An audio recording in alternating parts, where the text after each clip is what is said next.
live. Okay, We're definitely live because I see it.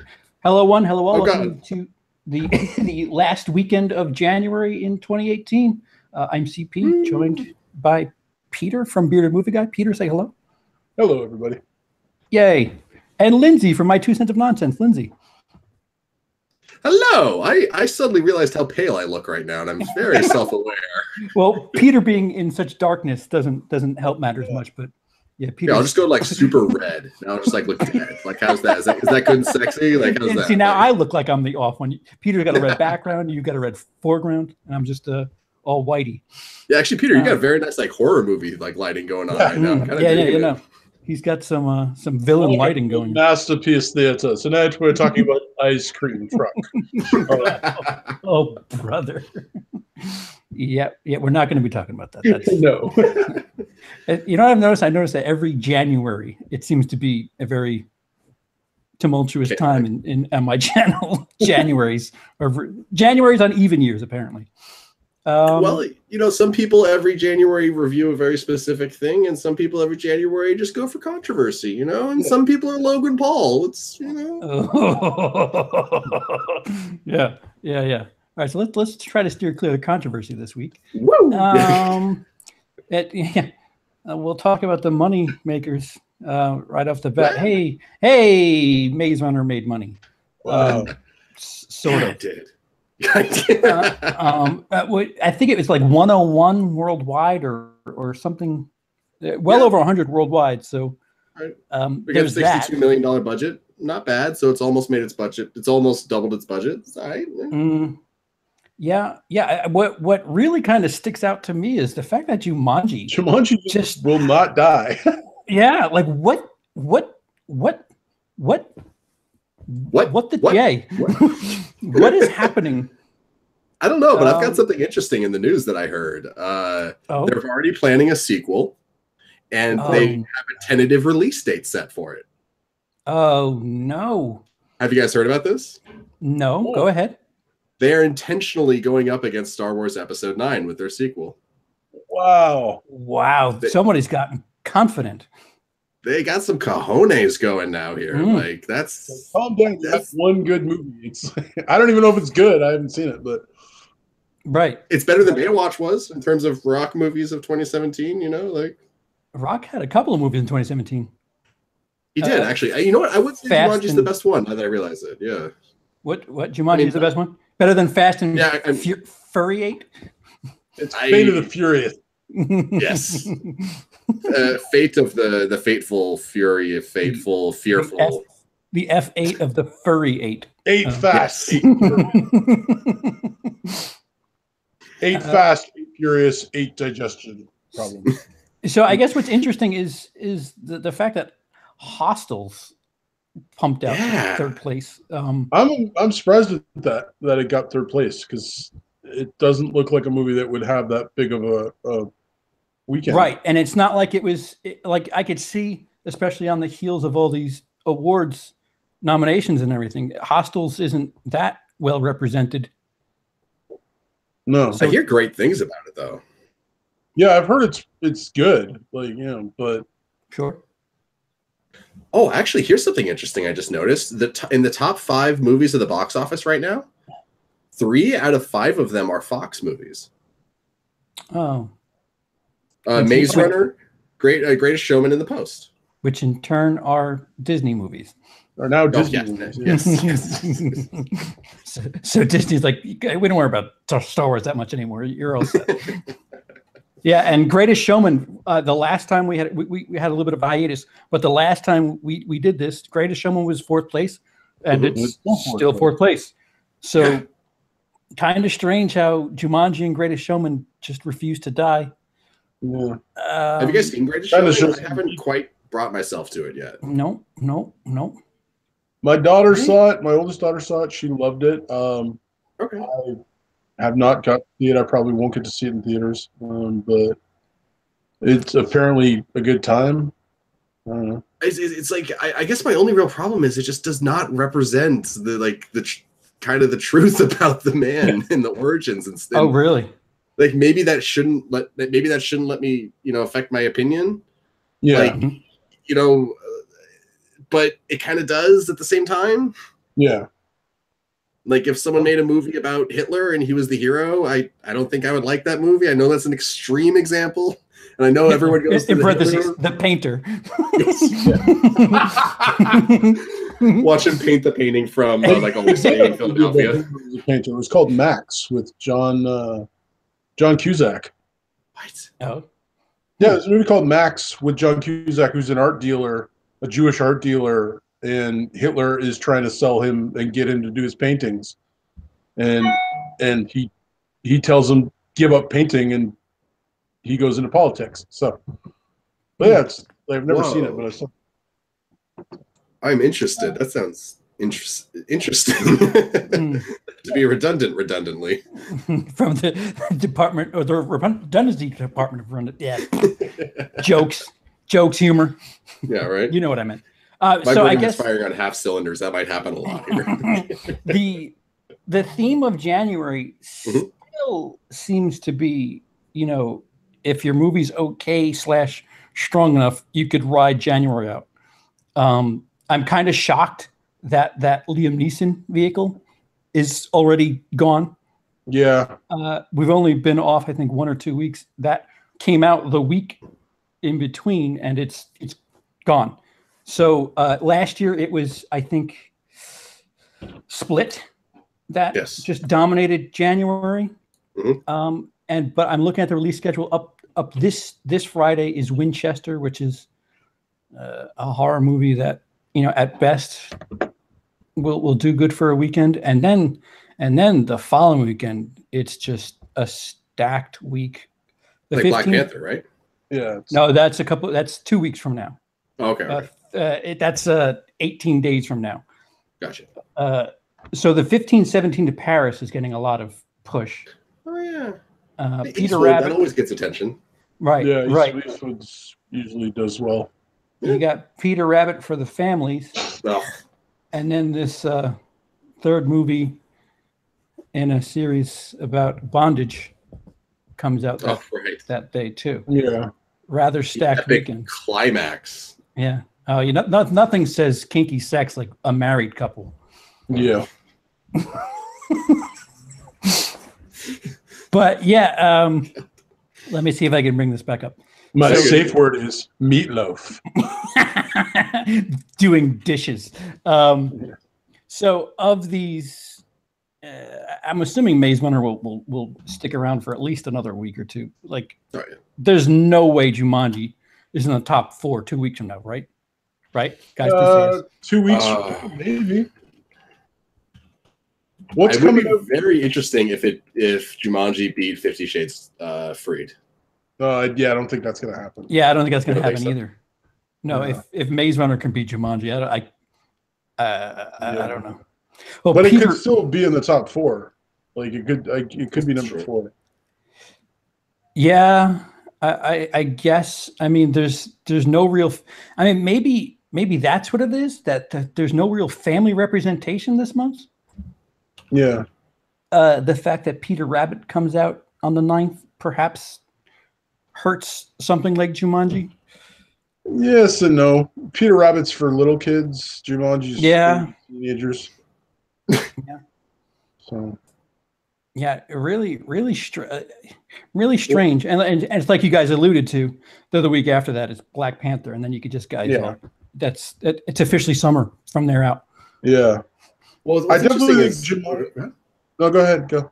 Well, I was just gonna say, like, maybe they didn't want to release any kids or family movies while Star Wars was in theaters, except for Jumanji. Like, maybe that was like the one that was like, whatever, let's just throw this out and see what happens.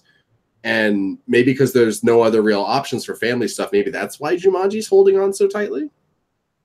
Just a thought. Sure.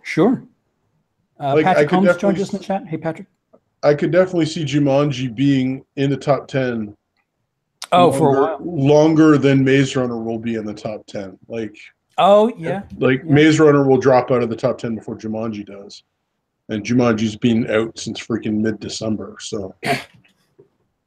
It's got quite the trajectory because it came out with second fiddle to Star Wars, then overtook it. Yeah. and is still kind of hanging on a bit. It's really interesting. Mm-hmm. When is Deadpool 2 coming out? Not for this a year? while. No, didn't they? They bumped the date up, so it's got to be coming out like. Oh, really? Did they? Oh, they did. That's right. Remember I sent you a thing about it where they bumped that and then moved New Mutants off the year. To 2019. That's right. That's right. So I'm not sure what the new Deadpool date is yet. May 18th. It's not. Yeah, that's confidence right there. What was it supposed to be? If it was, I thought it was like late. I thought it was like August, wasn't it? I thought it wasn't it March. Oh, so they bumped it back. I think they bumped it. Or no, that's right. That's right. They bumped Deadpool up, and that's an interesting question. What's the new Deadpool thing? I really hope they don't ruin New Mutants though. Like that was one of the coolest trailers I'd seen in a while. Once you realize that this horror movie was an X-Men trailer. Well, right, Yeah. Peter. Did you deliver that news to us as well? That it's a PG-13 now. Oh, yeah. Really? Yeah. Sorry, I guess I forgot about that. That's well, the Disneyfication. I was just gonna say, is that Disney? Because if I could give credit to Fox for one thing when it comes to superhero movies, it was at least they were trying something new and evidently succeeding with Deadpool and Logan. I mean, Logan was incredible. Yeah. And it did really well. Right. Not just oh wow, that's pretty for an R-rated movie. It was good. It was it didn't like ride on the gimmick. Like I guess Deadpool, if you take all the humor and nasty words out, it's yeah. Who knows what it is? It's riding on the coattails too. No, not riding on the coattails. It's like this year was a really good year for R-rated movies. Like you had It that made all the money ever. You have Get Out that pulled over $100 million against what, a $10 million budget. Right. Last year was the year of R-rated movies, and now they're undoing that. Like, come on, Disney. I love you, but come on, Disney. Yeah. It's a job, but come on, Disney. So Deadpool went from June 1st to May 18th. 2 weeks. Interesting. What's May 25th then? What are they trying to get in front of? The Han Solo movie. Oh, yeah, that makes a little bit of sense. They're trying to get away from the Han Solo movie and giving him his own spot. So, do we think that's going to be good?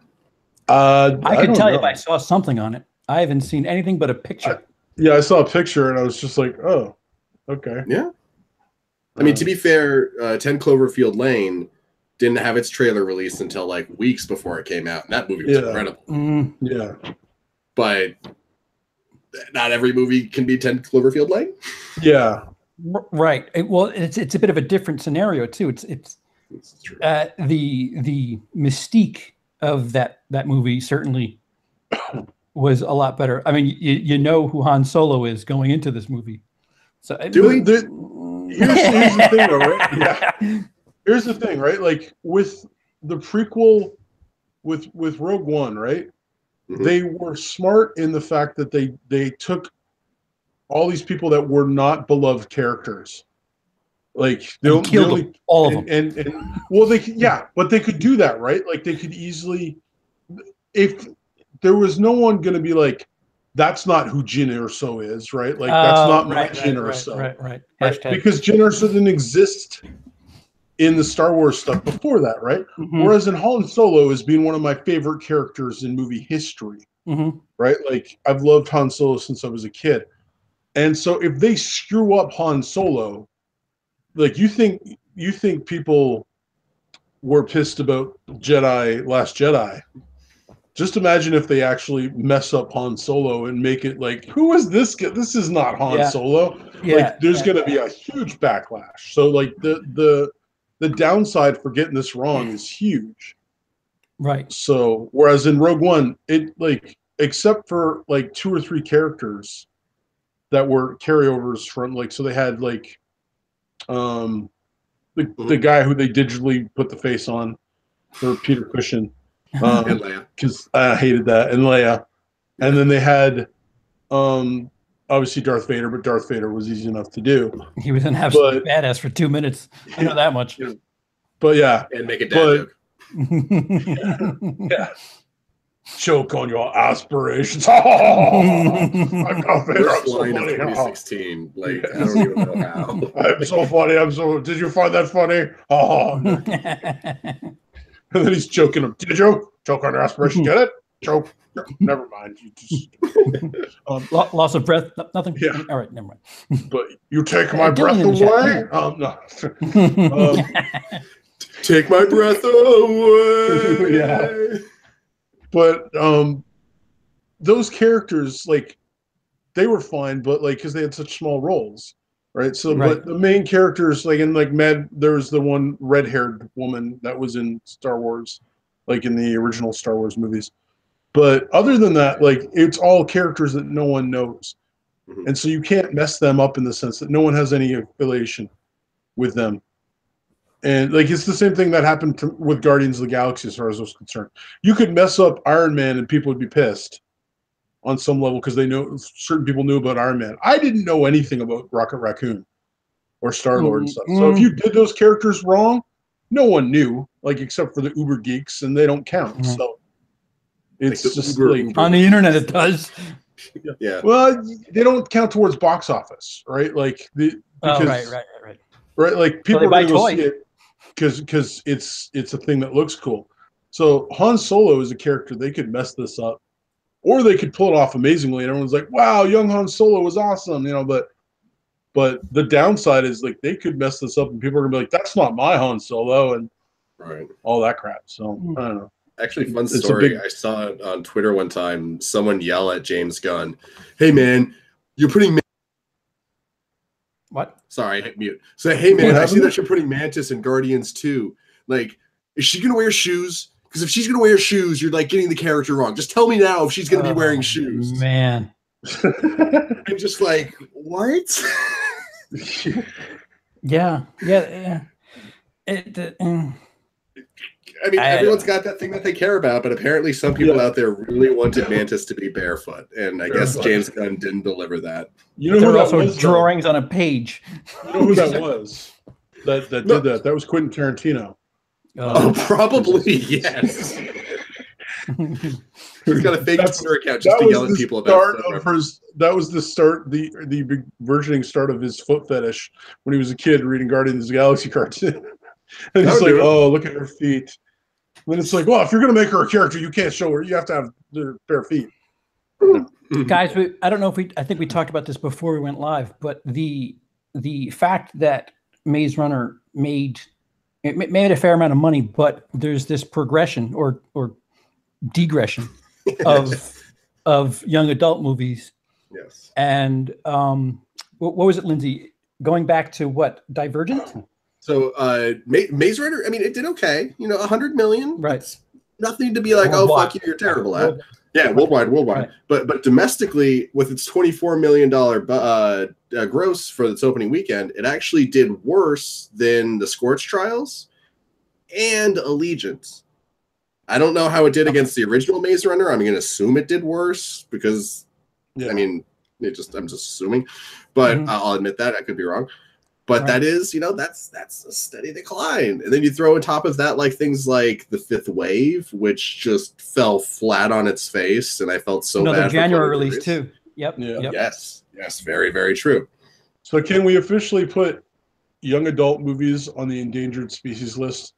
Well, I think the young adult dystopian movies, like, you know, that specific that genre of young adult, where it's funny because like Divergent, when that came out, it was my niece was reading it, and I'm like, is this another one of those young girl changes the world and saves it, and then changes everything? And she's like, no, it's not like that at all. It's like it's a young boy. And it's like, and then she, like, after she read the second book, she kind of said, okay, you're right. It's about the young girl who changes like the entire rules of society. And I'm like, I'm so freaking tired of these things. And she's like, yeah, okay, you're right. It was that. And I'm just like, I'll throw it out there. I didn't hate the first Divergent book, like until the ending, which kind of came completely out of left field. But it was okay. My girlfriend made me read it, and I didn't completely hate it. Which is more than I can say about when I read The Maze Runner, and halfway through the book, I literally threw it against the wall, walked away from the week, and then went back and finished it. Like, Yeah, yeah. So I guess with the year in what do you guys classify Ready Player One as? Because it's not a series. That's completely different. Is it? It is Well, YA.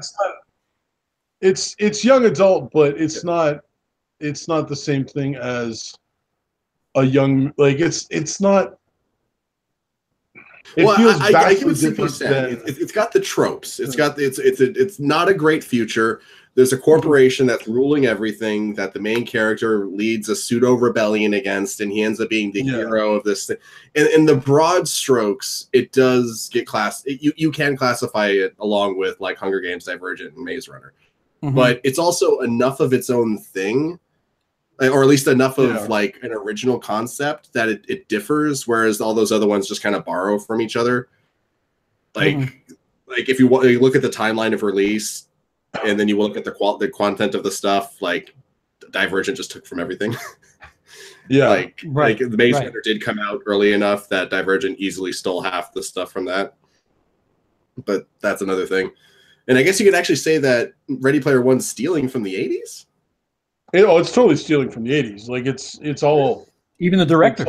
It's all emulation of the. Give me a prominent director from the 80s. I'm fascinated that he said he's removed a lot of his stuff from the movie. I'm curious what it's going to look like. Who said that? Spielberg. Like other than like the Back to the Future, like supposedly he's really kind of pulled any references to his stuff out of it, so he didn't look like he was, kind of jerking himself. But he's a finger on the pulse as far as 80s pop culture, like E.T. Yeah. Oh wait. I'm trying. I guess he wasn't that prevalent in the 80s, I guess. Wait. No, he was Indiana Jones. Oh, oops. Yeah, okay. Yeah, never mind. I mean, I think that was 80s. So yeah, 84. Yeah. Indiana Jones. Yeah. I can verify. I have proof right behind me. I don't know. I'm excited for Ready Player One. Like, I admit the book is flawed and parts of it are not well written, but I think it's more subversive than a lot of people give it credit for. Yeah. Like, I don't want to go into spoilers, but it's not as flagellating on nostalgia as you think it is at the end. It does kind of kick the legs out from under that in a way, just to avoid spoilers. The movie, from what I understand, and to believe the person that was telling me about this, they've changed like 90% of it from the book. Like the way he gets the keys in the books, like if you guys have both read the book, it has nothing to do with that. Like, so he, like, from the movie, they like that race you see in the trailer is for the copper key. That's okay. That makes sense. It's like, why there's a race for the copper key? That makes no sense. But it's like, it's way more cinematic. Like, I get it, but it's like, I think Ready Player One, the story, like I'm really hopeful for it. At the same time, I think I'm gonna have to detach myself from the book, because I do love the book. Oh yeah, me too. Even though I agree, like, the rating is not the best in all the spots of it, but it's, as a story overall, it's just a great fun story that I really loved. I'm gonna have to detach myself from that book a heck of a lot while watching the movie, or I'm just gonna be like, that's different and that's different and that's different. I hate this. Why the frick did they do this? It's like, and because I had that problem when I watched The Hobbit. Hashtag not my ready one. Not my ready one. Not my ready one. Heck no. Ready Player One. Excuse me. Yeah, I've wondered how they're going to handle that, because, like, I think to get the copper key, you had to fight Zork or play the game Zork. You had to. No, to get the copper key, you need to do Joust. Right. Oh yeah, the second one is Zork. And as much as I love Zork, and then to get through the gate, you have to do Zork. I think it was right. And like, I think Ready Player One, I love the idea of turning it into something. I think it would have made an awesome Netflix show. Oh, good call, Peter. Because you could have paced it and took time with it, and like, now you're trying to fit it into 2.5 hours. When I was reading it, I was like, I don't even know how they're ever going to turn this into a movie, because, like, there's so much there. Right. They're going to have to drop this. They're going to have to drop that, because it's just you don't have time to develop any of that. And it looks like they've taken out like tons of things like about main characters and stuff like that. They've changed completely, and so it's just like I think it would have made a much better Netflix show, like where they gave it 2 seasons or 3 seasons, 1 season per key or whatever, and gate, and that would have been way better because they would have been able to develop it a lot better. But it's going to be a movie. As a whole, couldn't you say that about most young adult stuff? Like I'm just thinking, I'm thinking Hunger Games. Yeah, 10 episodes. Yeah. Well, yes and no though, because Hunger Games was like, even with the movie, like they split the last one into 2, and it felt like there was filler stuff there. Yeah. It's like why are we just sitting around in a thing waiting with the trying to get to the thing? Why are you just sitting here? You're resting, but everyone's talking. So why are you? To be fair, Maze Runner barely has enough story for 2 parts. Honestly, like if you had given me Maze Runner, I guarantee you I could have had that as 1 movie. Yeah, it's the thing. Right? It's like, well, they can't make money multiple times if you make it 1 movie. Yeah, if you make 1 movie, it's true. You're very true. You're absolutely right. But that shocks me though that Ready Player One is 1 movie. Why did they not split that up into 3? If there's 3 keys, you could have done that in 3 and milked it for more money. Like the only thing is, if the first one tanks, then you don't have, like you have. That was why like Lord of the Rings, they were like desperate to get it made originally, and he actually tried to get it made as 2 movies because no one would take it as 3. And then the guy who finally okayed it went, "Isn't it 3 books?" And he's like, "Yeah." And he's like, "Well, why don't we just do 3 movies?" And he's like, "Oh, thank you, God." It's like, but can I do it 9 hours each, please? Yeah. It's like, and so like they made it as 1 big freaking long movie, really, because they never stopped filming. That's what they should have done with Ready Player One. Like, make it at least 2 or 3 movies, and just but they made it 1 for some reason. I don't know. Well, the splitting up stuff genre, it fell flat on its face almost as hard as like the YA genre has. Like, if you look at like the box office returns for like, the most recent one, Divergent, did so terribly they canned the part 4, and it's now going to be a TV release theoretically if they ever end up. If they ever do it. And then if you look at Hunger Games before that, and you look at like the box office returns for part 1 and part 2 of Mockingbird, and then you compare that to Catching Fire and what the budget of part 1 and part 2 was, they didn't make that much. No, they honestly would have been almost better off just making 1 movie. Like in terms of the returns, they really it was a dive. Like Catching Fire made the most of that franchise, and Mockingbird came nowhere near that. Yeah, Mockingjay, not Mockingbird. Daniel Hammond's got a question, but let me ask you guys really quick before we go on to that question. No. Okay. So it's been nice talking to you guys. Since 2008, since the unholy quadrilogy that shall not be named, what is your guys' what is your favorite young adult film in the last 10 years? Wow, that's interesting. Okay. See, I'll say Catching Fire. Catching Fire was my first thought too. I'm trying to think if there's any that are. Yeah, there's a bunch. There's a bunch that don't have like sequels. That just like you said, like the fifth. Right. What was that one in space with Harrison Ford and the kid in what was that one? Ender's Game, yeah. Ender's Game. I hated it because I read the book. I hated it. I might have to go with Catching Fire. Catching Fire might be the best one. That's crazy.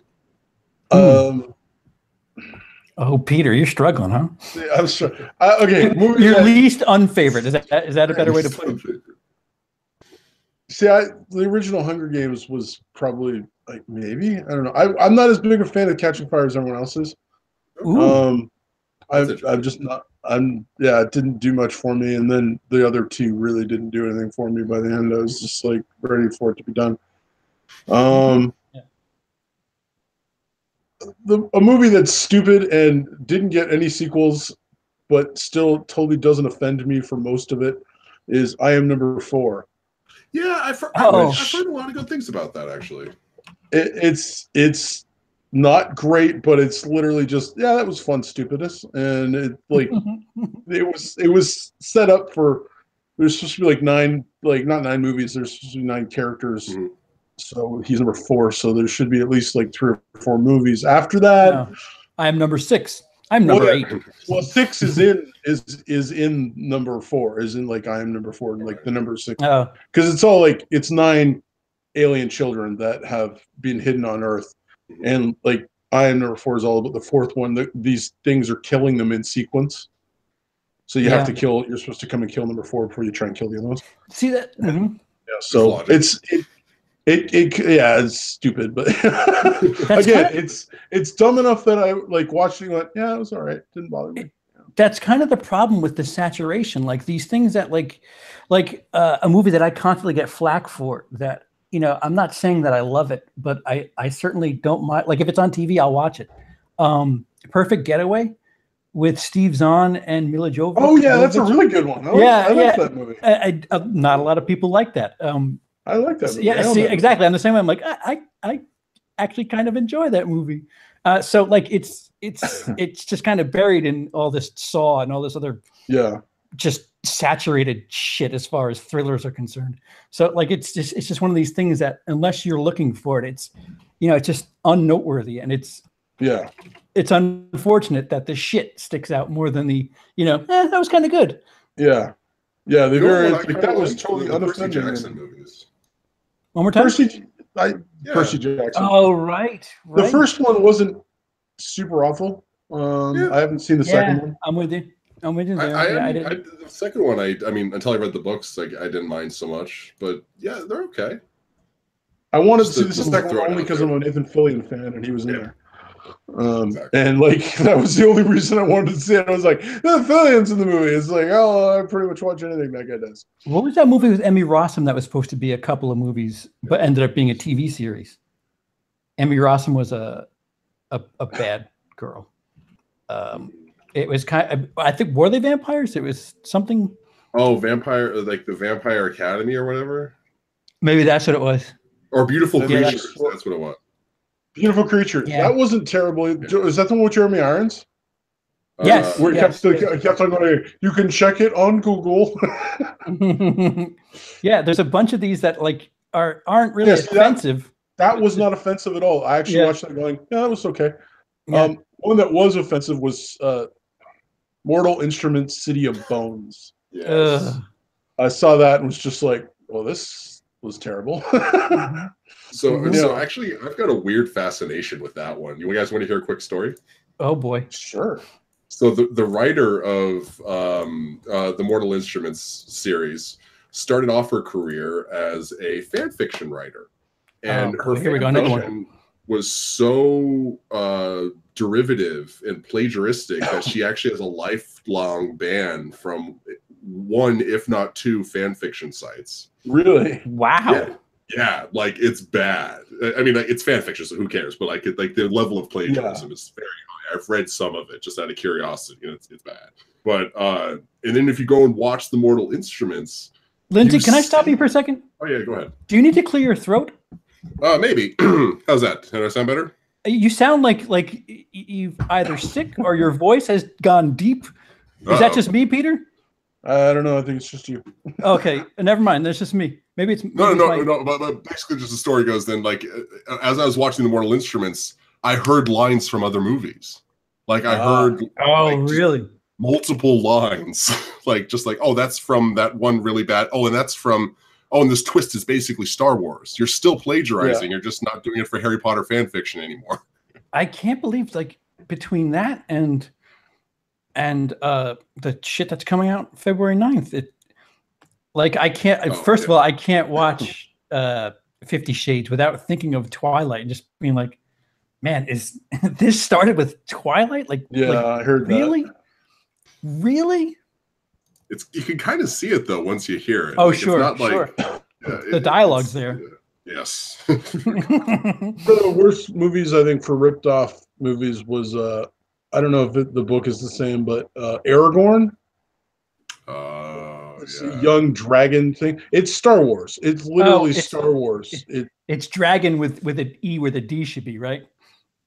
I think so. Yeah. Eragon. Yeah. That's right. Yeah.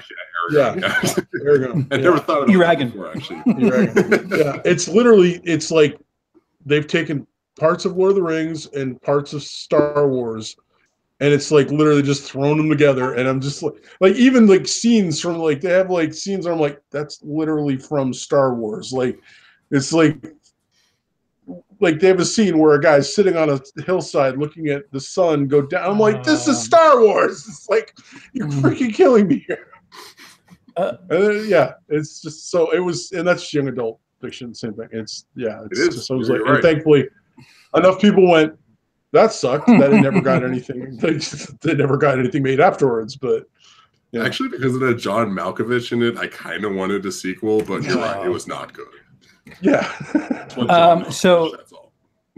So Daniel Hammond asks, have we seen the Hereditary trailer yet? Because I have not. Have you guys seen it? Hereditary? No, I have not.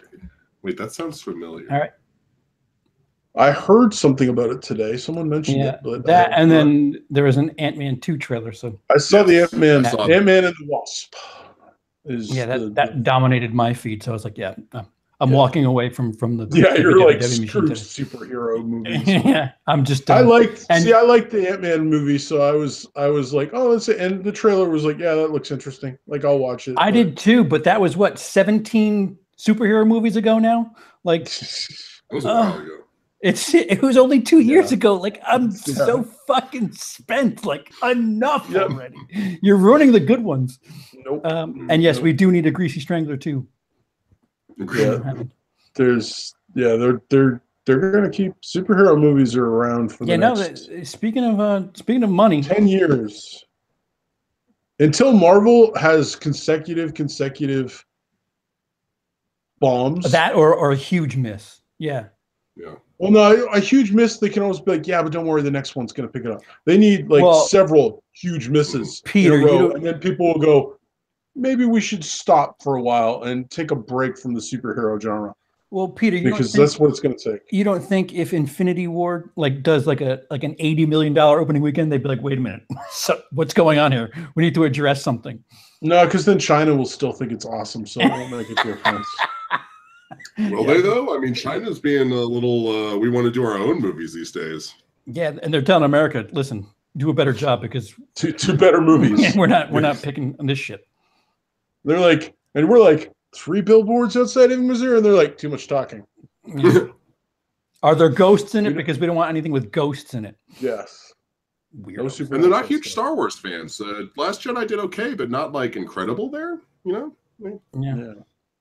It's interesting. I don't know. But if Infinity War made 80 million, yes, I think they probably. What is Infinity War going to make? No. Right. Well, I mean, like. That's what I meant by like a big miss. Like, sure. But if Infinity War made 80 million, but then Ant-Man and the Wasp comes out with 150, and then they're just going to be like, well, that was a blip. Mm-hmm. That was people were sick and couldn't make it to the theater that weekend. That's like there was a hurricane, and it's like they'll be able to explain away. What they need is a string. They need 3 or 4 movies that they've spent hundreds of millions on, and they don't recoup that. And the people they'll be like, I think people are done, and then superhero movies can go away for a while and be like westerns and come back sporadically, and sooner or later, it's like, well, no, that's dude. There was a superhero movie though. Superhero movies are the new westerns because once upon a time, westerns dominated the landscape of cinema. Mm-hmm.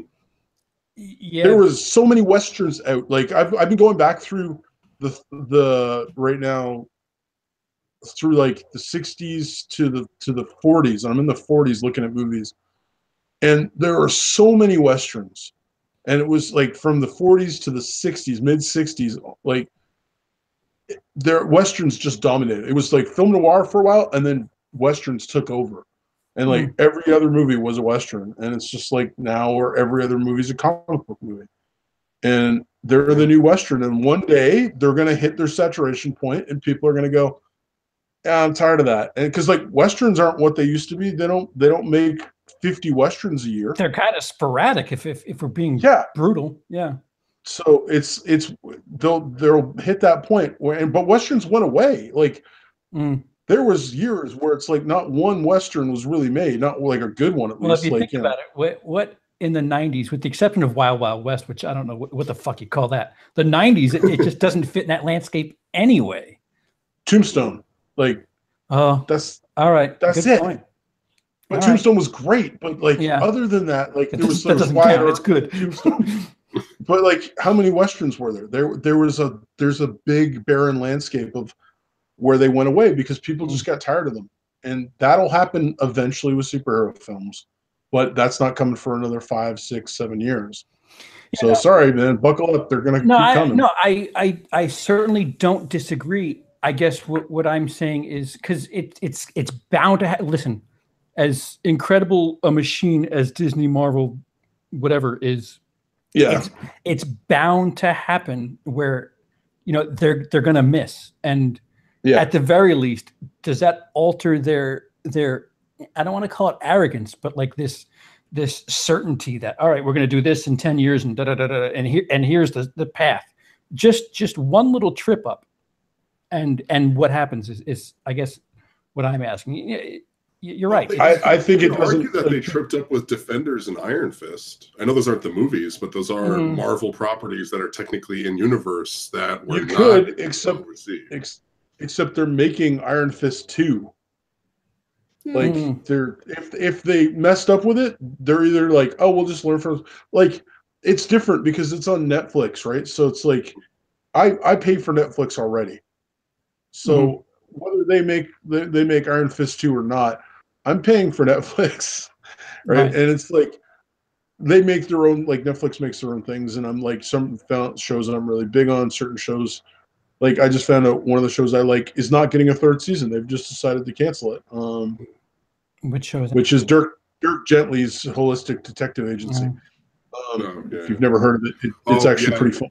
It is the Max Landis thing. They canceled it. They just, like, the 2nd season came out like a couple weeks back or a month back, and I just finished watching it and then just literally found out the day after that, like, oh, season 3 is not happening. But like, those are a bit different because literally it's like, if you didn't like them, like, you didn't have to watch them, and it doesn't really affect Disney's bottom line too much. Right. Well, I mean, we're seeing it with Warner, that they just keep next timing it and keep tripping. So I mean, and Warner's still going. So it's not like it's certainly the machine that Marvel is. It's not going to be like an overnight sensation, but at least just to see what the ripple would do, just to one I think does nothing, literally. Like, even if it's a big one. I still think it does nothing. I think one does nothing. It's unless it continues the trend, because one, it'll literally just, like, if it's one and then one that just underperforms a little bit. So Avengers Infinity War comes out and it's supposed to make 200 million, but it made 150. Years from now, they look back and go, that was the beginning of the end, right? Because you can see where that starts, like, that this should have made this, but it didn't, and everything after that should have made this and didn't, should have made this, and slowly tapered off, and then they just stopped making them. But they're not going to stop making, even if it tanked, they're still not there, which it's not going to tank because too many people are, like, too many kids. I know. Listen. Even if it did, Disney's so big that they're just going to keep going. They're like, well, yeah, but that tanked, but don't worry, but we'll just keep going. We have the business plan. We're locked in. We've made money so far, and until multiple ones tank, like, they're not, I don't even think they'd miss a beat. They'd just be like, oh, well, that because, like, how many movie companies have literally had terrible movies and just gone, what's the next thing? It's like, well, look at the Resident Evil franchise. I mean, I guess those made money each time, but seriously, it's like Resident Evil. Yeah, that's a lot less of an investment, though, too. That's like, let's turn 10 million into 20.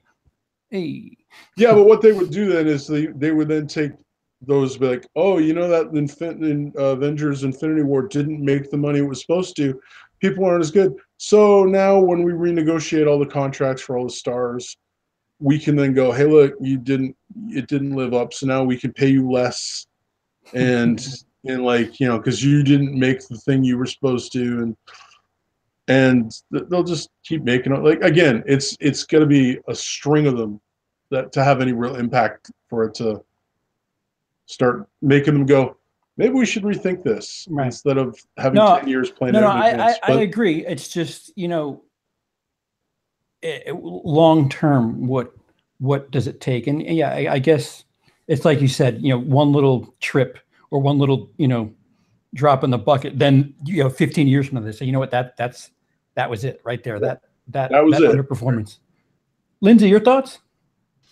Or do you have them? It's the question of like the too big to fail. Like that we saw the bubble burst with the housing market way back when.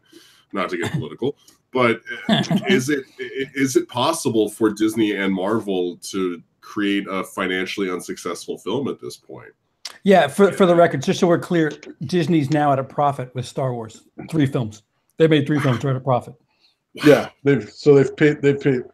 Yeah. Plus, they were at a profit. I guarantee you, they were at a profit already because of the toy rights. Because Star Wars. I was there's this thing on Netflix about toys. I don't know if any of you guys watched. Oh, the toys that we grew up with, or something like that, right? Yeah, toys we grew up with. And the first thing they talk about is Star Wars toys, and they're like, the Star Wars franchise movies have made $7 billion. The toys have made double that. Oh man! and like they go through the history of that, and the fact that Lucas only got 5% of the toy sales. Oh my god! Because he made a stupid thing originally, and how they screwed that up when the company got sold. How they had to pay. The quick thing is they had to pay Lucas $10,000 a year. That's all they had to pay him in royalties. So if they made more, they had to pay him more. But if they sold no Star Wars toys that year, all they had to do to keep the contract of having Star Wars as their thing, they had to pay him $10,000. God damn. A year, and they let it lapse. And then when they came back. Oops. He got to be you're paying me 18% now instead of 5%. So, but yeah, so Disney has already made double back what they think just in toy sales alone. Yeah, it's strange that we're not even through the trilogy yet, this new trilogy, and Han Solo, whatever Han Solo does, that's all, that's all their money. Yeah, like that's crazy. So just for fun, I did the math. 5% of 7 million is 350. Oh no, 7%. 5% of 7 billion is $350 million. Yeah. Dang. Wow. I just had to know. Wow. Yeah.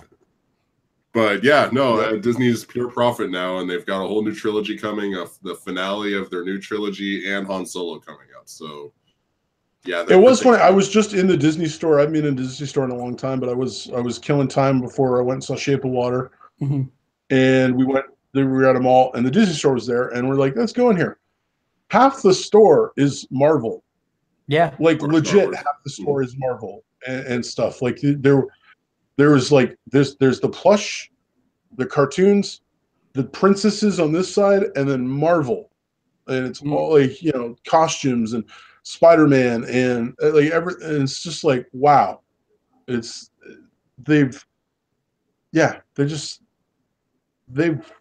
too big to fail, pretty much. Like you said, like it's like it was Star Wars on this thing and Marvel over here and princesses, and like they just people thing is they're making movies that kids want to see, and parents will take their kids to see the movies, and so like it's a license to print money. It's going to take a lot for it to fail, and like multiple big risk things, right. And they don't really do big risks. So, all right. So then I'll counter and say since we've been referring to it, and the writing's pretty well on the wall, how much further does Warner go? Warner is, What do we got? We got Aquaman this year. Is that Aquaman? That's the only one this year. Yeah. If Aquaman misses, no, they've already. They've already got a bunch of stuff slated, right? So, Batman just seems to be in development hell. Yeah, which is oddly enough. I don't know. That's a weird one, but like all the other ones, they like Batman should be the easiest one to make out of all the ones they got. I was just gonna say, even when Batman was shitty, like it still made money. Yeah. Like Batman Forever made money. So I don't know what you just said there. You broke up completely. What did you say? Batman Forever still made money. Like, and Batman and Robin did okay too, right? Yeah, Batman and Robin did okay at the box office. It was just strangely enough, like it shouldn't have. But right. Well, here's an interesting thought for Disney. It should be the easiest one. Go ahead. Peter, is he gone? Peter, is it me? No, I'm still there. Oh, sorry. It shouldn't be what? I don't know. Well, I mean, like I said, Wonder Woman was this little anomaly, and it just seems like everything's on a downward spiral with Warner, the Warner superhero movies. Here's something about Disney that might play a role in this. So there's the rumor that's unconfirmed, but I've been finding articles here over the last minute from just earlier in 2017. So that this information is not too outdated. That supposedly Infinity Wars and its sequel are going to cost $1 billion altogether. So that's $500 million each. So if that, I'm not going to say it's underperforms, but when you're dropping $500 million on a movie, you are opening up the possibility of an underperformance, even if at the same time you're taking the hit. You know what I mean? Yeah. Like, maybe they're willing to gamble it. Yeah. Well, it's the thing again, right? Because they're the company. Like, it'd be different if it was all segmented. Disney owns everything, right? So Disney dropping $500 million on a movie, even if the movie comes out and makes, say, 300 worldwide, everyone immediately goes, "Well, it was a bomb." Well, no, right? Because it's gonna, like, that it made 300 million worldwide, so that's like more than half its budget back. On DVD and Blu-ray, it's gonna make the rest of it back. Right. Plus, they have all the toy sales. And because the one company owns all that, like, it'd be different if Disney or if, like, Marvel was licensing out their toys to go, but it's like Disney owns everything, so they make the toys. They don't have to go to a toy company to get a deal about making a toy. They own it all, right? And so it's like, even if it was a bomb at the box office, which I don't think it will be, but even if it was, they're going to have all that toy revenue. They're going to have all the other revenue, like, that surrounds it and stuff. It's one of those things again. Now, I think it's funny. Warner Brothers might actually eventually, if they just keep plugging away and getting failures, they may actually be the ones that cause Disney more headaches than anything else, because sooner or later, again, people are going to be tired of superhero movies. You're already tired of superhero movies, CP. You've got the fatigue. I'm staring at a wrapped Wonder Woman that I just cannot get myself around to watching. It's just sitting here like, "Hey, you want to watch me?" And I'm like, "No, I don't know why I bought you. I really don't." It's a decent movie too. Like, I know. I've heard it's incredible, and I'm just Nope. Have you not seen Wonder Woman? I have not. No, I have not. Hasn't seen Wonder Woman. Justice League. Justice League, take or leave it, but Wonder Woman, that's interesting. Yeah. I had to drag myself through Spider-Man: Homecoming, which was a good movie. It's just like, I know, I get it. Yep. Spider-Man was okay. I struggled with it. I enjoyed. Why is the actor Michael Keaton? Wow, that was crazy. Yeah, Michael Keaton was really good. Yeah, he was. He really was. That scene in the car between him and Peter. Yes. Yeah. Yes. So good. Yeah. Best scene. Michael Keaton, really good bad guy, man. Like, yeah, he is. Can we get him in like a thriller, please? Yeah, I'd be down for that. Daniel Hammond says, "I just want the Matt Reeves Batman movie. Supposedly Jake Gyllenhaal is being cast if Ben Affleck leaves." Interesting. Yeah, Matt Reeves is no joke. Yeah, no, he's in a good spot. He's a good director, and I think from what I've heard, like, of what the script and stuff, it sounds like it'd be good because, like, Batman movie should be the easiest freaking movie to make. They got 1 million comics to pull from. They got good director. They got, like, this should be really easy. If Ben Affleck doesn't want to do it, let the man out of his contract. If he does want to do it, just set it up and do the job. I'll tell you what concerns me about that is the fact that they had Affleck on to direct it first. And Yeah. if you think about Affleck and direction and Warner Brothers, the guy's done well by that company. Oh yeah. Yeah. Well, except for the last movie he did. Argo? No. Oh, Live by Night. Live by Night. Yeah. Was Live by Night. That bombed. Was it Live by? Oh yeah, Live by Night. Yeah. That was post this situation though, right? Wasn't that like late last year? No, that was early last year. Oh no, that was actually after Whatchamadoodle, the other one that he did, the accountant. Wasn't he didn't direct that. The Accountant's good. I like The Accountant. Yeah, The Accountant's fun. Yeah, I like it too. Yeah, it's hard to like not like him. You know? But Affleck didn't direct The Accountant. No, Gavin. What's his name? The guy who did Warrior. Gavin O'Connor. Gavin O'Connor. That's it. Yeah. He directed it. I liked it. Yeah, no, you would think that I don't listen. We could all speculate on what the behind the scenes shit was, but to think that Affleck's done quite well by that company with The Town and Argo, that they would just, I don't know, not see eye to eye on whatever he wanted to do with Batman. It's intriguing. Part of it maybe like the dude's gone through a bunch of stuff in his personal life. It may literally have been like where he's just like, listen. I just like apparently he's gone through rehab once or twice in the last couple of years.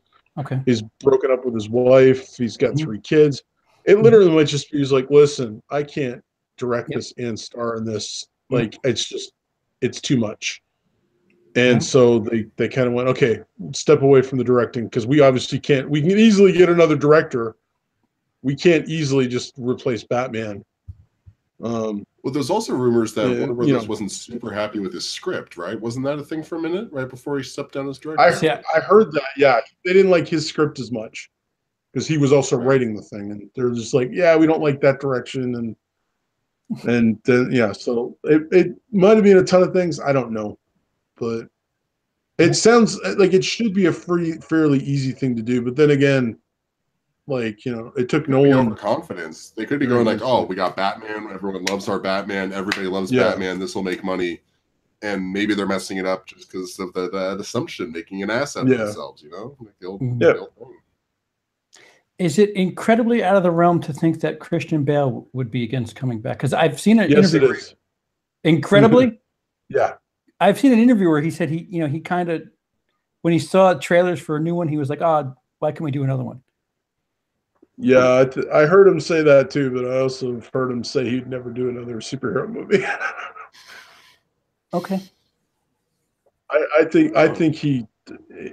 It depends. If Nolan called him up and said, "Listen, Batman," that'd be different. But do you want to just be Batman again? It's like, well, how does that play with the other? Like, because he really invests in his characters, right? Like, yeah, I tell you what, that's for him probably.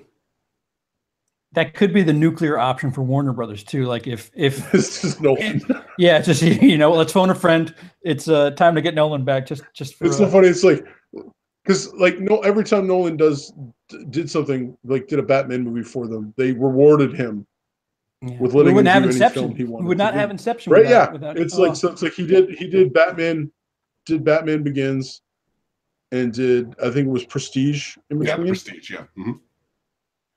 His reward for that, and then he did The Dark Knight, and then they're like, we want another Batman movie, and they're like, what do you want to do? And he's like, a dream movie, and they just went, here's some money, what do you need? It's like, can you imagine getting a $200 million budget on just the premise of it's going to be dreams and time's going to slow down and sure. I think he's got street cred with Warner that they literally just go, what how much is that going to cost us? 300 million? Okay. Call us when it's done. Here's your 300 million. And then he did Dark Knight Rises, and then he's like they're like, okay, thank you again, what would you like to do? And he's like, space. Okay, fine. 2001. We'll do space, and it's like, okay, now what? And it's just like, I want to do a war movie. It's like, okay, now so if they called him and said, listen, Batman, Bale, please fix this for us. Fix Justice League. Just start with the Batman, so like you get a proper, and then we'll take it from there. And we'll give you anything you want for the rest of your career. Who knows? He may be like, okay, I can fix it. You know, I'm Nolan. I can fix it. I could do it in 6 weeks. hold my beer. Yeah, hold my beer. Like, hold my beer. I'm going to fix Batman for you. It's like, you know, because like, I don't know. He's done two now since he did Dark Knight Rises. I wonder if he does have to do a play ball movie now, or if his movies are making enough money that he's allowed to just kind of do whatever. I think he's allowed to, like, Dunkirk. He talked about Dunkirk being kind of like the movie that, like, he's been wanting to make for like 20 years or 17 years. And he knew he wouldn't be able to make it before because it's like, he's like, oh, I'm getting American money to make an all British movie.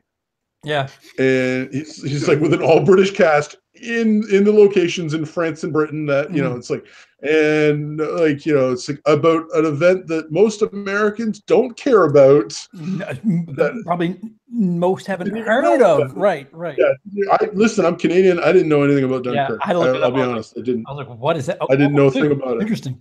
So it's like, I didn't know about it. Mm-hmm. It's an amazing freaking movie, but he was like, there's no way I could have made this movie, even if I had the technology to make this movie 10 years ago. He goes, because no one would have given me the money to do it. Like, but now they just trust him. He says, I want to do this, and I want to do it with the British cast, and I want to do it in Dunkirk. And okay. And they just give it to him because he's got a proven track record. Yep. He spins money into gold, and, you know, there's like film into gold, and they you know, but I don't think he'll make $12 billion with just those two movies. Wait, what? Really? So Dunkirk's worldwide gross is 525, right. And Interstellar's was 675. Yeah. So that's not 12. I'm sorry, 1.2 billion, not 12 billion. Yes, math. So 1.2 billion for two movies. Yeah, 1.2 million for two movies, one of which is a war movie, one of which like about an event that most people don't know about or care about, and one is a trippy sci-fi movie. It's like space bookcases.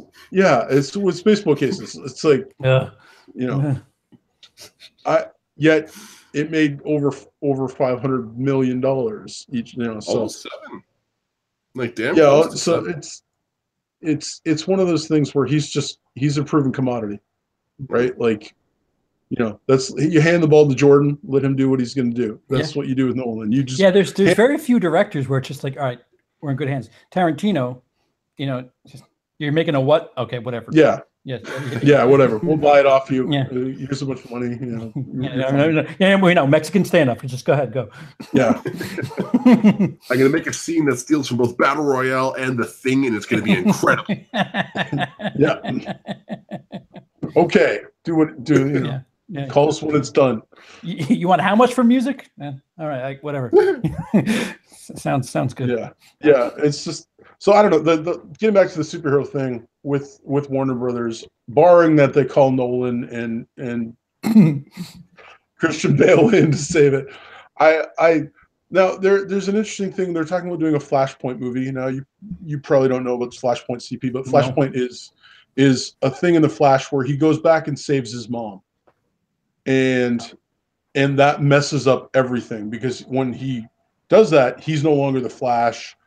The really cool thing is Batman, Bruce Wayne is the one that's killed as a kid, and his dad becomes Batman, and his mom becomes the Joker because she goes insane, and his dad is the one. What? And his dad is like Batman is hardcore, like super hardcore. Worse, I kind of wish I didn't hear that because if that came out and I saw it, I'm like, you know what, my faith is restored. Right? And that sounds incredible. And especially if Jeffrey Dean Morgan ends up being Batman. It ends up being Batman. That would be great. But and then he basically replicates the thing that makes him the Flash, and so he can fix it all. And what one of the thought was that if they're going to recast Batman from Ben Affleck to somebody else, that would be the best time to do it because then when you come back from Flashpoint, there are changes in the world that can't be undone.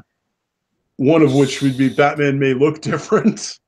So is this not happening? Is it pre-production? No, this is happening. This is the extent of what it's going to mean is up in the air, though. Yeah. So the Flashpoint movie is what it like. They've called it Flashpoint, and that's what, like there's a cartoon version of it already if you want to check it out, which is pretty cool. It's a good movie. Like that's the one thing, DC kills Marvel in animation. Animated, yeah. Every day of the week, they eat their lunch. I don't understand how they can do that and then not do it. Well, except for Killing Joke. Yeah, but there's parts of the Killing Joke are great, but which is the comic that I read. The overall Killing Joke movie was the first 40 minutes. If they could have took that off, and they should have made it a 40-minute thing, and it would have been fine, and just been and charged $10 for it, and people would have been fine with it. But no, like overall, their animation destroys Marvel's animation. It's so much better, but it's just live action. They're not coming anywhere close. But yeah, they've done that as an animated thing already. So if they do that, they can reset the DC universe as it was and fix whatever they want to fix and basically make it part of Flashpoint. And like dude, if you probably should see the animated one. There's you see Aquaman and Wonder Woman fighting to the death. Like it's all right. Well, don't tell me anymore because that whole Batman thing had threw me for a loop. I would have shit. So Chewbacca shows up and he's Superman's dad. It's so crazy. Jason, CP, you don't want to know what happens. Jason shows up and he's a scientist that has a machete. He never drowned. He's got glasses over the hockey mask. That's his superhero outfit, is the hockey mask.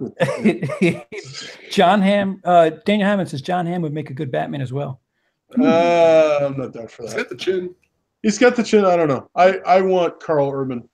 Carl Urban would be good. Although I do want another Dredd movie. But I want Dredd. I want another Dredd movie too. I want Idris Elba. Elba.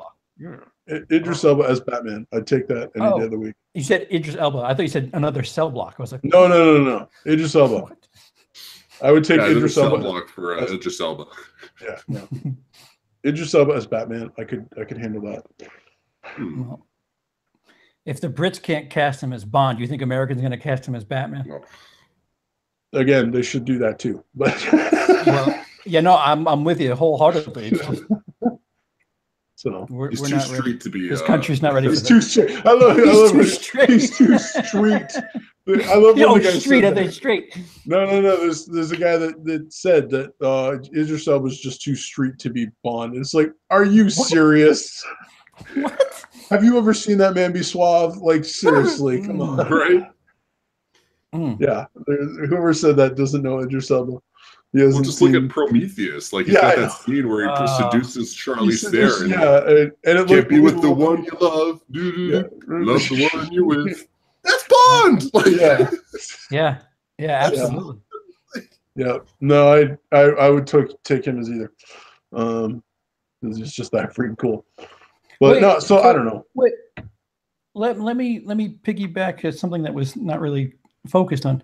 Are we getting more Daniel Craig as Bond? Because I know there was a big thing. Yeah, he apparently signed on for like 90 million or something. Yeah, okay, so they were throwing him all the money. He's doing at least one more for like 90 million. For 90 million? That's what I heard last. Really? He'd signed on. It was like 90 million for the one film. I could be wrong, so like don't quote me, but that's the last thing I read a while ago was that he officially had signed on. Yeah, because it was for some ridiculous amount. It's strange knowing how disgruntled he was, and the way they ended Spectre. Yeah, just very kind of. All right, here's a bunch of spider legs into new. Forgive the pun, I guess, of sorts. Just a bunch of.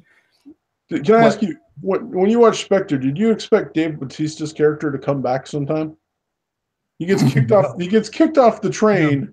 Yeah. But he's like an unstoppable killing machine, and then he gets kicked off the train, and I'm like, well, he's not dead. He's going to come back, and then he never came back, and I'm like, where's Dave? What? He's dead? That killed him? Really? They're going to him and bring him back in a sequel and have him be comedy relief. Yeah, it's just like, I was kind of surprised when he didn't come back. That's all. No, I was surprised at the performance of Christoph Waltz. Why am I?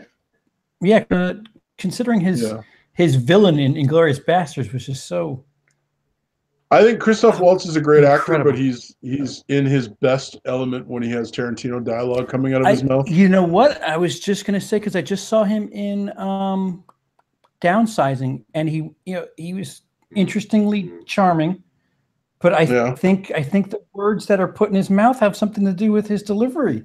Yep. Yeah. Because he wasn't Tarantino in that man's mouth. It's gold. It's just pure gold. But yeah, you put that on a movie box somewhere. Put Tarantino in Christoph Waltz's mouth, and it's gold. Yeah, it just is. Like he gets the way he writes. It's the same thing with Samuel Jackson, but Samuel Jackson can make other people's writing sound good too.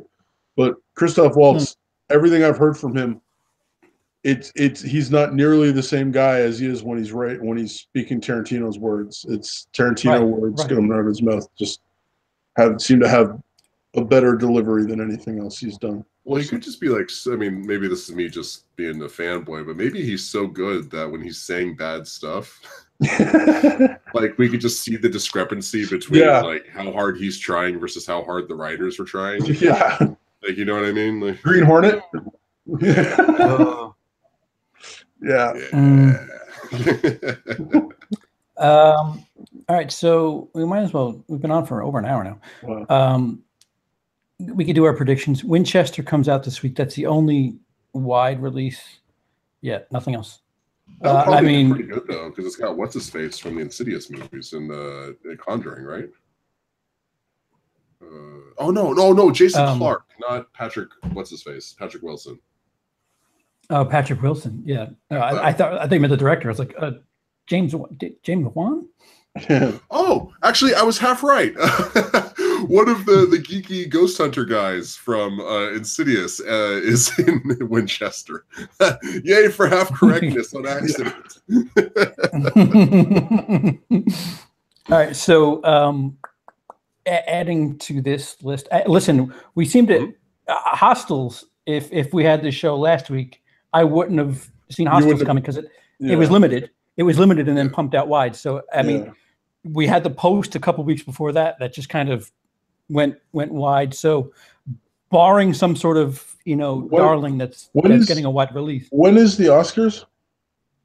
The last week of February. The second last week of February. Couple weeks. We had a little bit of time. No, I was just thinking. Fun fact about the Post. Actually, I had to go to. It took me several tries to go to see it before I managed to catch it, and it wasn't sold out. Wow. I can't remember the last time I went to a theater and had a movie be sold out, let alone an Oscar movie be sold out. Like, I've sat in the front row for blockbusters before, but not even the front row was available. Yeah, what did I saw Disaster Artist to a packed house, but that was a limited release in New York. So I mean, I don't know. The Two Coasts had it. That was basically it. Basically, the flyover states didn't work. Yeah, the week before the wide release, I think New York had it. What I was thinking was there's going to be, assuming it wins, Shape of Water will get an uptick all of a sudden and be on the because I just saw Shape of Water. Like, I've been waiting to see it. I literally wanted to see it. It's been playing in like theaters that are around 40 or 45 minutes away from me that are downtown where I'd have to pay for parking and all this. And so I haven't. And then I finally did see it. And it's apparently now, like Guillermo del Toro just announced that it's now wide release. Thing is, like, even though it's wide release, the closest theaters to me, the three closest theaters to me, didn't have it. Right. The one that was a bit further away had it, and it was AVX or I don't know, something, whatever. Like, you get to pick your seats and the seats recline and all this kind of crap. And for three of us, now this isn't American, this is Canadian, but it cost me $49.50 Canadian to see this freaking movie for three people. Which, like, I'm just like, that's ridiculous to go see a movie for three people. What's interesting is it cost $20 million to make Shape of Water, and so far it's made $52 million. So it's doing pretty good. I just wish they would have released it properly, like just normally, and just wide released it. But like, they've done this very piecemeal kind of thing.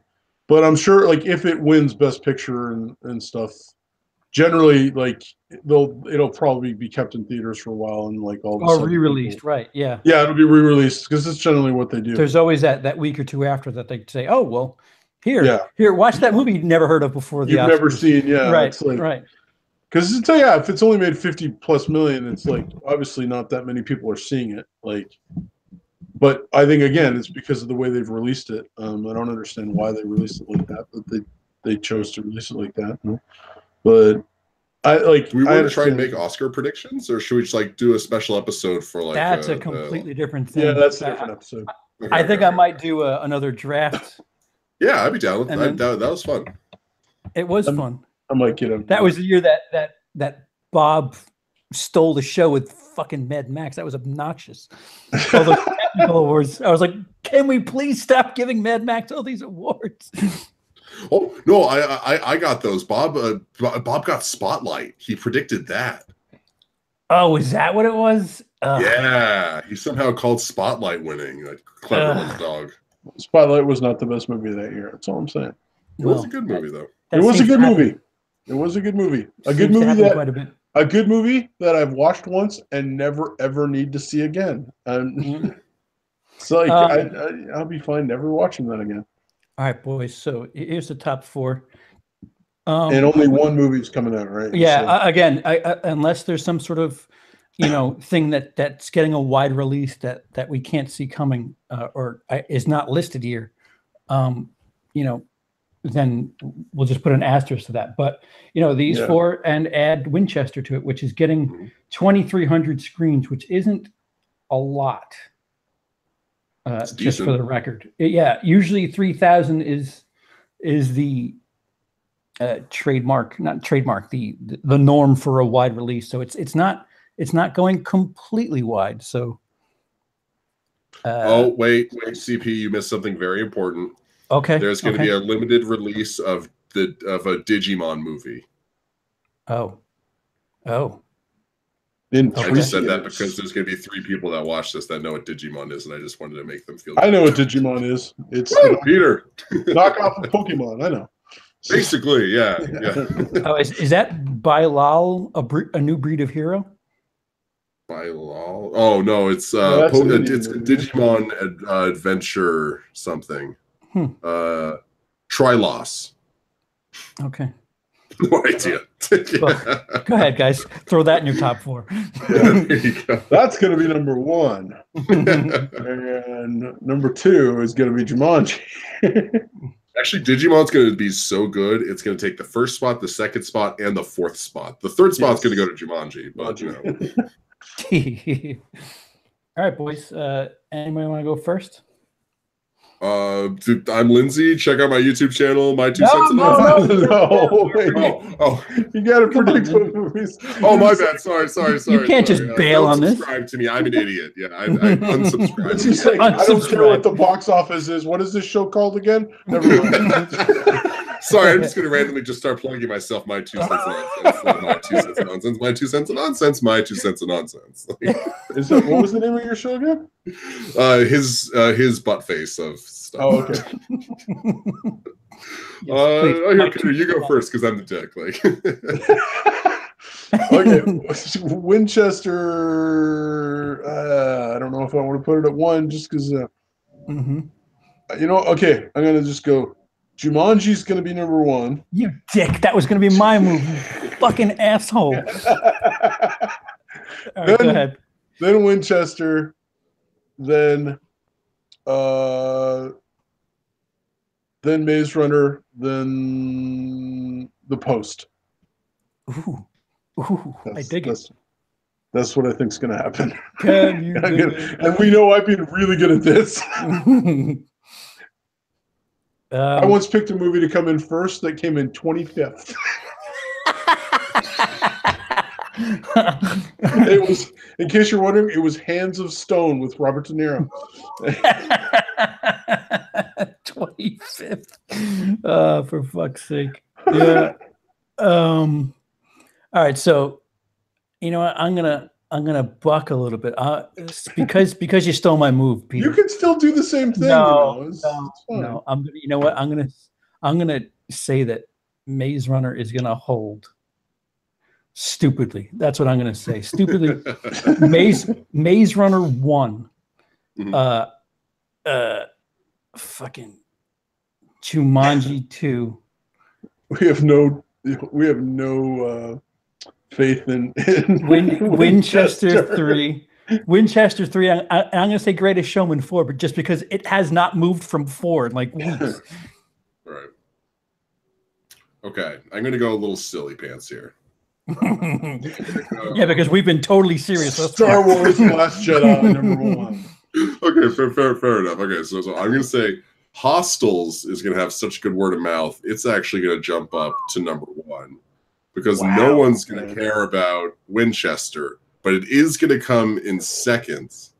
Wow. Even though no one cares about it that much. Jumanji 3rd, Greatest Showman 4th, and Maze Runner is just going to fall out altogether. Yeah. Wow. I admit that's almost as dumb as Maze Runner holding first place, but fuck it, I'm going for it. Mm-hmm.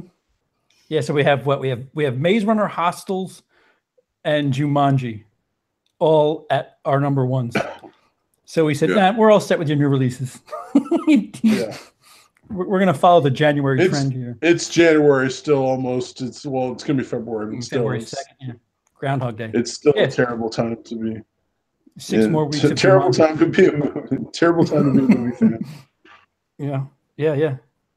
All right, yeah. So Lindsey, now you can go ahead and plug your my 2 cents of nonsense.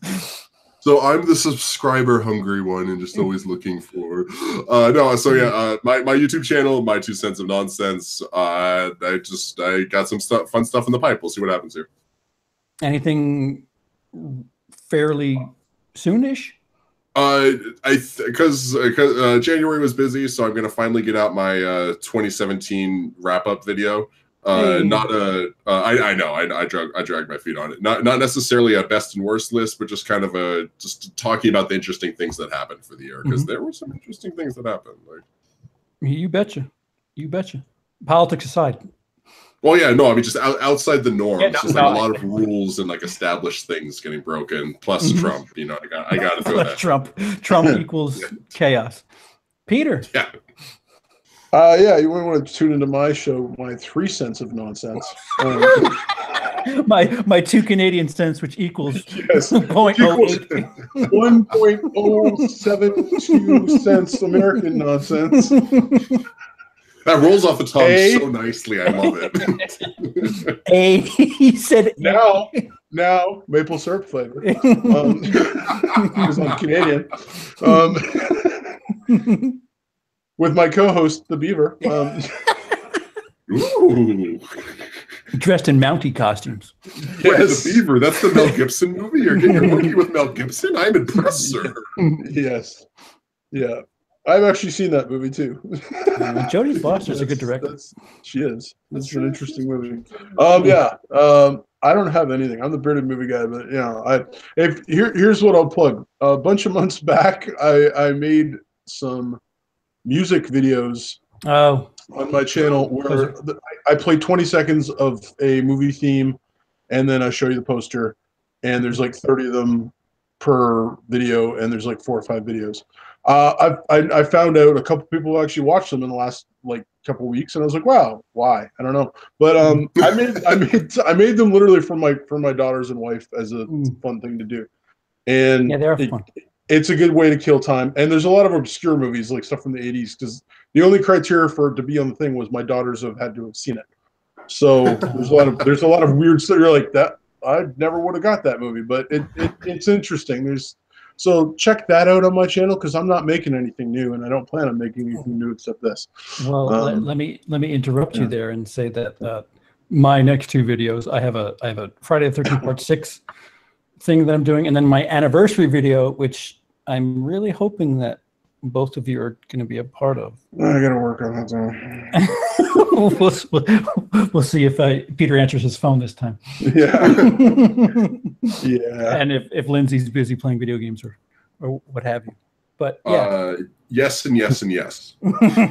So no pressure, guys. I just put you on the spot. But that should be in a week and a half. So yeah, no pressure.